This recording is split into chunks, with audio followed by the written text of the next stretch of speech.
Who's America? Culture Wars in the Public Schools. Second edition.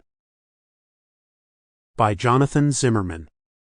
Published by the University of Chicago Press. Preface to the second edition. I submitted the first edition of this book to its publisher in late August 2001, following a long summer of writing and editing. A few weeks later, terrorists destroyed the Twin Towers of the World Trade Center. I was walking through Washington Square Park, on my way to my office at New York University, at 9:03 a.m. on September 11, 2001, when the second tower was attacked. Within a few short hours, both buildings had crumbled to the earth. Classes were canceled, of course, so I spent most of the following week with my 94-year-old grandmother. A lifelong New Yorker and career public school teacher, she was devastated by the tragedy. But she soon grew tired of talking about it. Perhaps it was just too awful for her to discuss. Or, like so many of us, maybe she had simply run out of things to say. "Let's talk about your book instead," Grandma said. Your book. At that moment it seemed irrelevant, an afterthought really, given all of the death and destruction in the city. But I did start thinking about it in the ensuing weeks and months, wondering how the 9/11 attacks would alter culture wars in the public schools.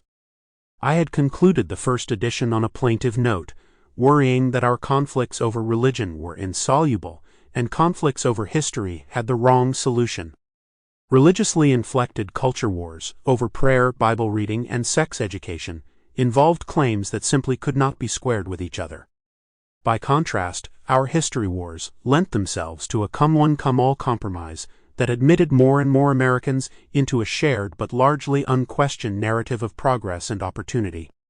One conflict divided us into mutually and critically incompatible camps, while the other created a mutual framework that did not allow for sustained critique. My most important theoretical guide at the time was sociologist James Davison Hunter, whose 1991 book on culture wars brought the metaphor into our national vocabulary. Hunter argued that Americans were most sharply divided not by race, class, or political party, but rather by worldview, that is, by competing systems of moral understanding.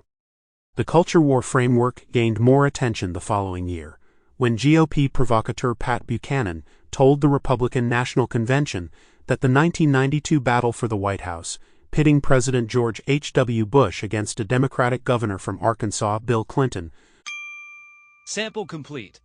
Ready to continue?